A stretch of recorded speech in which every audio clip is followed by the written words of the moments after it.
The States Act is a bill proposed in the United States Senate in June of 2018 and is otherwise known as the Strengthening the 10th Amendment Through Entrusting States Act. First, let's get into what exactly this is, and then let's discuss what might change and what might not if this bill were to be pushed through. In a nutshell, this is a 6-page list of amendments to existing federal legislation on cannabis, namely the Controlled Substances Act of 1970. It declares conduct in compliance with state law as lawful and immune from federal enforcement. It changes the definition of marijuana such that industrial hemp, compliant with the 2014 Agricultural Act, is excluded. And it is important to point out that this does not apply to any other controlled substance, only cannabis.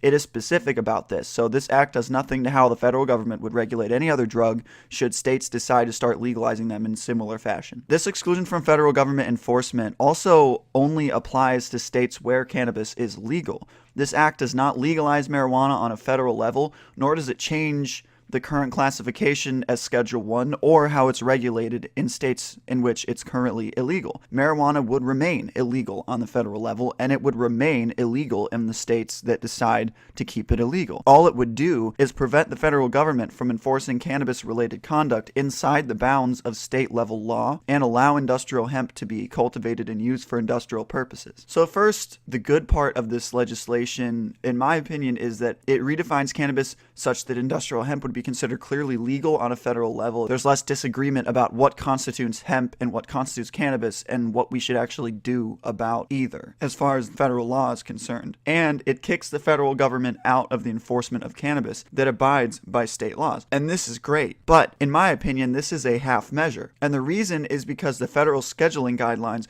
would stay in place, and there are a lot of other restrictions relating to cannabis that refer to these guidelines and that have to adhere to these guidelines, these Controlled Substances Act scheduling guidelines that do not apply to state law. For example, restrictions on research are still at the federal level, and the agencies that you're going through are the FDA and the DEA to be cleared for this stuff. So it doesn't make research any easier. It doesn't change anything there. You still have to follow the protocol for Schedule 1 substances, which is incidentally the most restrictive.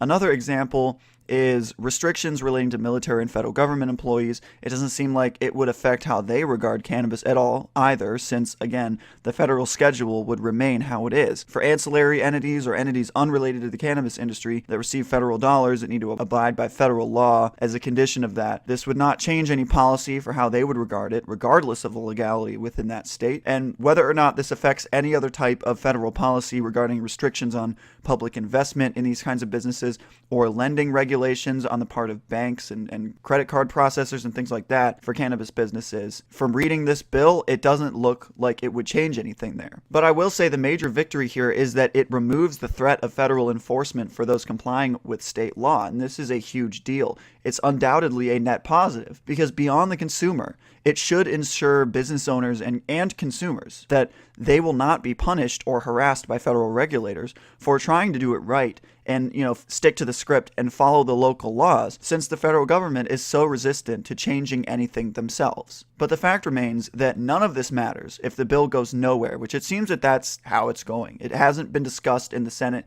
since its introduction in mid-2018 and since it has been referred to the Judiciary Committee. Maybe it's going to work its way through at some point, but who knows? But since it's been discussed in the news recently, I felt like it should be discussed on this channel so that people know, what this is and what it does and the limits of this bill. Thank you for watching. If you enjoyed this video, please give it a thumbs up and tell me what you think down below in the comments. If you want to help this channel, subscribe for more content like this. Until next time, stay meducated.